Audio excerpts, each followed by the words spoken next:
The desert stretched endlessly, heat shimmering off the ground, the horizon blurred in waves of dust. For the 381 SEALs pinned down in the ravine, every second felt like the last. Enemy fire rained from the cliffs above. Their comms scrambled, their extraction window closed. Ammo was dwindling.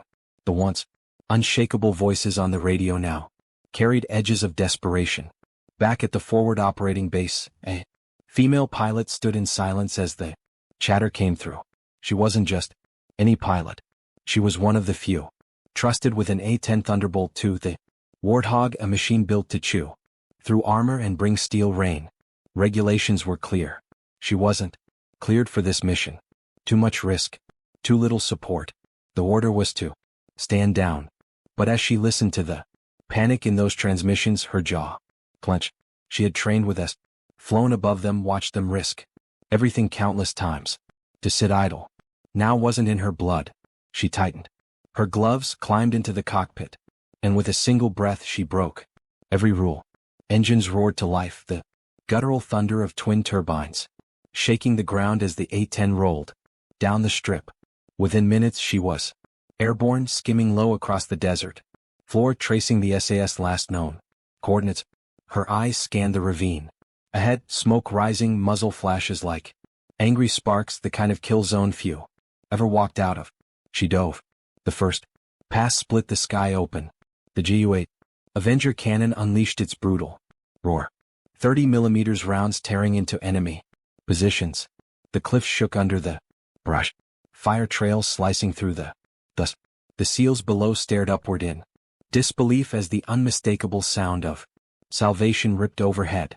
The enemy scrambled, repositioning, but she was relentless. Every dive was precise.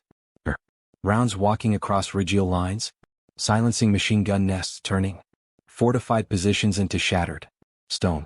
Anti-air fire spat back at her, black smoke rising in angry bursts, but she didn't flinch. She rolled, dove. Again, the Warthog screaming as though it carried her fury itself. For nearly an hour she fought alone, carving a path with each strike. The SEALs rallied, regrouping under the cover she created. What had been chaos slowly shifted to survival. By the time friendly reinforcements finally broke through, the battlefield was unrecognizable, smoldering wreckage and silence where once there had been certain death. When her wheels finally touched back down at base, no cheers met her, no medals were been. Instead, a quiet respect followed her like a shadow. Command could reprimand her, strip her wings, even end her career. But they could not erase what she had done. Because 381 SEALs lived to fight another day. Not because of a perfect plan, not because of orders, but because one pilot refused to let them die, forgotten in a canyon.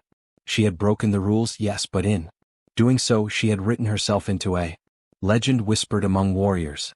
The story of the A-10 pilot who chose lives over regulations and changed the ending of a battle no one thought could be